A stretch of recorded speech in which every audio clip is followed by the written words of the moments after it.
Hello students, welcome back to your own learning platform Vedika commerce classes. आज इस class के अंदर हम डिफरेंसेस पढ़ने जा रहे हैं प्रेफरेंस शेयर्स के बीच में और इक्विटी शेयर्स के बीच में। अब प्रेफरेंस शेयर्स, इक्विटी शेयर्स तो आपको हमेशा पढ़ने ही होते हैं। आपकी सेकेंड बुक में तो सारे शेयर्स ही हैं जो इशू करने हैं, रिडीम करने हैं। तो कौन से शेयर्स हैं जो रिडीम होते हैं, कौन से शेयर्स रिडीम नहीं होते हैं, वो सारे डिफरेंसेस हम यहाँ पे पढ़ने जा रहे हैं। अब बेटा, ये स्टार्ट करने से पहले ये जरूरी है कि आपको पता हो कि प्रेफरेंस शेयर्स हो या इक्विटी शेयर्स हो, अगर वो शेयर्स की कैटेगरी के अंदर हैं तो उनको रिटर्न कब मिलता है। उनको रिटर्न तब मिलता है जब पहले डिबेंचर होल्डर्स का इंटरेस्ट पे ऑफ हो जाता है।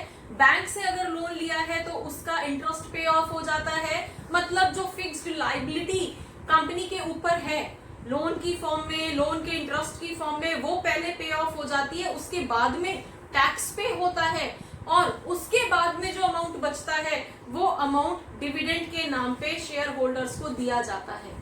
अब एट लास्ट डिविडेंड के लिए जो profit after interest and tax बचा हुआ है, उस प्रॉफिट को कब, किसको, किस फॉर्म में दिया जाता है, प्रेफरेंस शेयर होल्डर्स को कब दिया जाता है, इक्विटी शेयर होल्डर्स को कब दिया जाता है, वो हम यहाँ पे पढ़ेंगे। और इस क्लास से आपके कई एमसीक्यू प्रिपेयर होंगे बच्चे, और कुछ ना कुछ आपको यहाँ पे नया सीखने को मिलेगा। So without skipping this video, keep watching until the end. You must gain something from this video at the end of the class.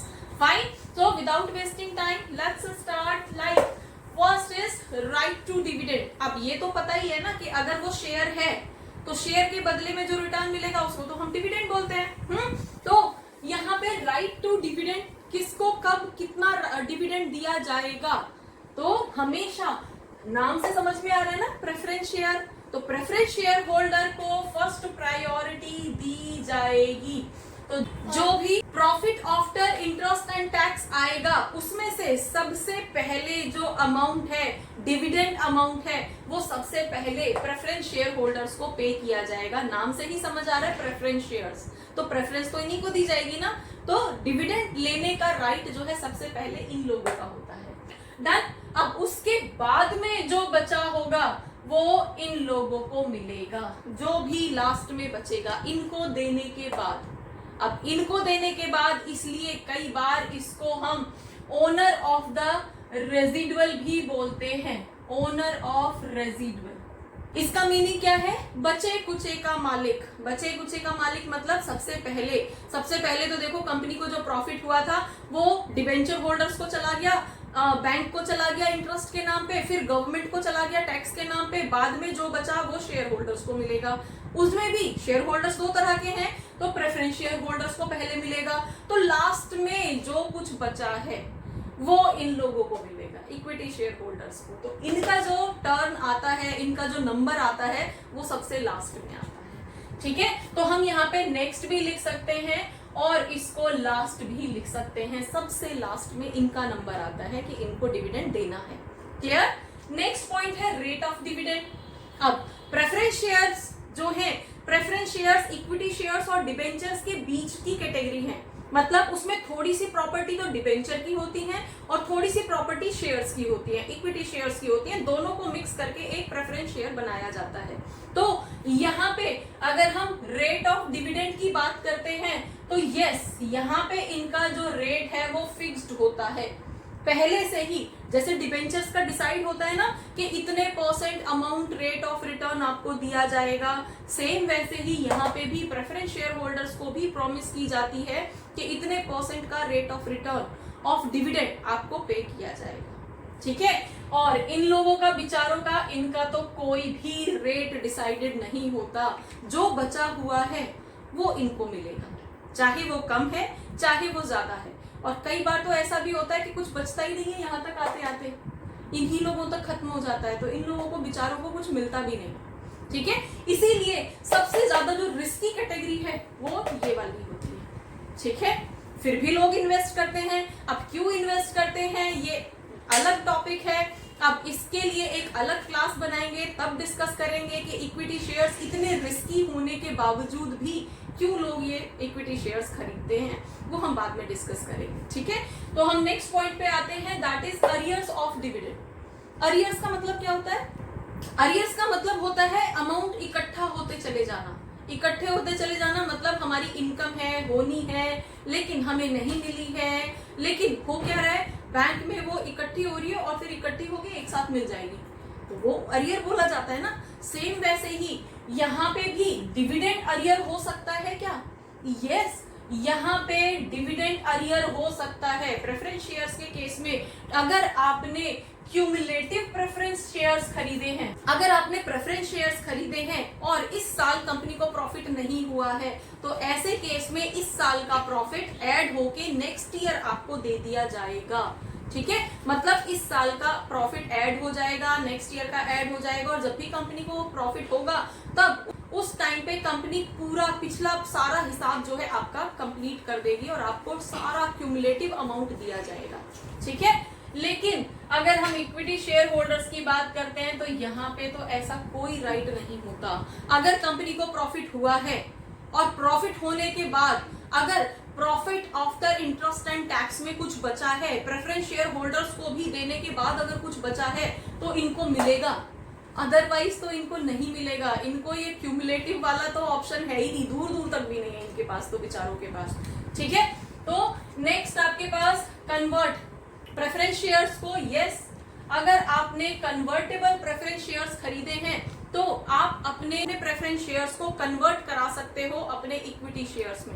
अब कब जरूरत पड़ती है प्रेफरेंस शेयर्स को इक्विटी शेयर्स में कन्वर्ट करने की? बेटा देखो, कन्वर्ट करने का हमें कब जरूरत पड़ती है? जब भी हम प्रेफरेंस शेयर खरीदते हैं तो हमारा रेट ऑफ इंटरेस्ट फिक्स रहता है ना।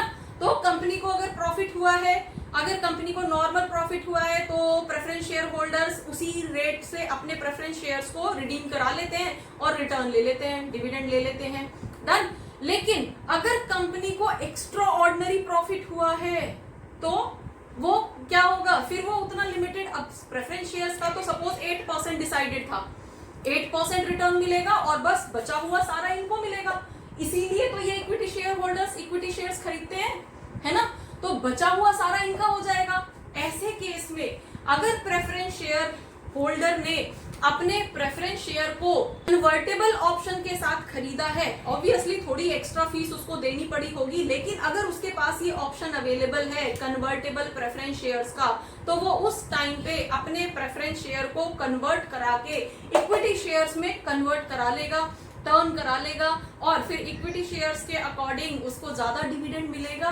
वो लिमिटेड डिविडेंड नहीं लेगा, फिर उसको ज्यादा डिविडेंड मिलेगा क्योंकि कंपनी ने एक्स्ट्रा ऑर्डिनरी प्रॉफिट कमाया है।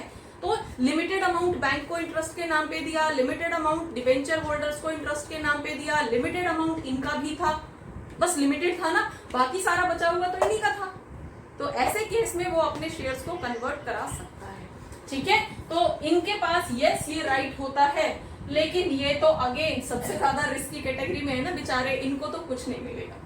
ठीक है, इनको ऐसा कोई ऑप्शन नहीं मिलेगा। हाँ जी, नेक्स्ट इज रिडम्पशन। रिडम्पशन का मतलब क्या होता है? रिडीम होना। और रिडीम होने का मीनिंग क्या होता है कि जो पैसा आपने फेस वैल्यू के नाम पे कंपनी को पे किया था शेयर खरीदते टाइम, वो पैसा कब रिफंड होगा। ठीक है, तो अगर उसकी कोई टाइम लिमिट डिसाइड होती है, जैसे कि हमारे पास डिबेंचर्स का होता है, तो डिबेंचर्स जब इशू किए जाते हैं तो उससे पहले ये डिसाइड कर लिया जाता है कि इनको रिडीम कब किया जाएगा। ये जो प्रिंसिपल अमाउंट डिबेंचर्स के नाम पे आ रहा है, इंटरेस्ट तो हमें टाइम टाइम पे एनुअल बेसिस पे, सेमी एनुअल बेसिस पे देना ही है, लेकिन ये जो प्रिंसिपल अमाउंट हमारे पास आ रहा है इसको कब लौटाना है? 10 ईयर्स के बाद, 20 ईयर्स के बाद। तो वो जो टाइम डिसाइड होता है उसको मैच्योरिटी कहते हैं। तो जब किसी सिक्योरिटी की मैच्योरिटी डिसाइड होती है तो उसको हम बोलते हैं रिडीमेबल, है ना। तो डिबेंचर्स तो हमेशा ही रिडीमेबल होते हैं। अब यहाँ पे आ गए आपके प्रेफरेंस शेयर्स। तो प्रेफरेंस शेयर्स रिडीम हो सकते हैं, यस, अगर आपने रिडीमेबल प्रेफरेंस शेयर खरीदा है, रिडीमेबल प्रेफरेंस शेयर। तो अगेन जब आप कोई प्रेफरेंस शेयर खरीद रहे हो और प्रेफरेंस शेयर में कुछ ऑप्शन ले रहे हो, कन्वर्टेबल ऑप्शन ले रहे हो, क्यूमुलेटिव ले रहे हो या फिर रिडीमेबल ले रहे हो, तो ऑब्वियसली आपको थोड़ी फीस एक्स्ट्रा देनी पड़ती है। लेकिन आपको ये ऑप्शन मिल जाता है कि आपका ये प्रेफरेंस शेयर कब रिडीम होगा, है ना। कब रिडीम होगा मतलब ये जो प्रिंसिपल अमाउंट आज आप इन्वेस्ट कर रहे हो ये प्रेफरेंस शेयर खरीदने में, वो पैसा आपको कब वापस मिलेगा। तो यस, हमारे प्रेफरेंस शेयर्स के अंदर ये ऑप्शन अवेलेबल होता है, लेकिन यहाँ पे ये ऑप्शन अवेलेबल नहीं होता। इनको रिडीम कराने की कोई डेट नहीं होती, ये कभी रिडीम नहीं होते। लेकिन अगर कंपनी के शेयर्स एक लिमिट से डाउन अगर जा रहे हैं मार्केट के अंदर, सेकेंडरी मार्केट के अंदर उनकी वैल्यू डाउन हो रही है, मार्केट वैल्यू डाउन हो रही है, तो उस केस में कंपनी उनको बाय बैक जरूर कर सकती है, लेकिन रिडीम कभी नहीं होते। फाइन, क्लियर हुआ रिडीम और बाय बैक का difference. Next is voting right. अब वोटिंग राइट, क्योंकि इनका तो सब चीज फिक्स्ड है, इतनी सारी फैसिलिटीज इनको ऑलरेडी मिल रही है, तो कंपनी के किसी भी मैनेजमेंट डिसीजन के अंदर वोट करने का राइट इनके पास नहीं होता। अब सबसे ज्यादा रिस्क बेचारे ये उठा रहे हैं ना, तो इनको एक वोटिंग राइट दे के बहका दिया जाता है, हाँ तुम तो ओनर हो हमारी कंपनी के, है ना, तुम तो पार्टनर्स हो हमारी कंपनी के, सब कुछ तो आप ही का है। क्लियर। तो ऐसे कह के इनको यहाँ पे थोड़ा रिलैक्स किया जाता है, अदरवाइज तो ये क्यों इक्विटी शेयर्स खरीदेंगे, है ना। तो वोटिंग राइट यस इनको दिए जाते हैं। नेक्स्ट आपके पास आता है रिफंड ऑफ कैपिटल।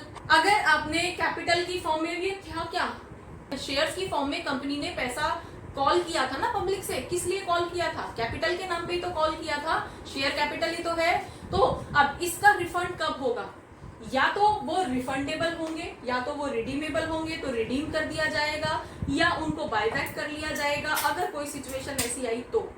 अदरवाइज तो वाइंडिंग अप के टाइम पे उस पैसे को रिफंड कराने का प्रोविजन होता है। अगर कंपनी वाइंड अप होती है तो सबसे पहले ऑब्वियसली प्रायोरिटी इसी को दी जाएगी, पहले प्रेफरेंस शेयर का पैसा रिडीम होगा, प्रेफरेंस शेयर का पैसा रिफंड किया जाएगा और उसके बाद में अगेन ये नेक्स्ट उसमें दिया जाएगा, ठीक है।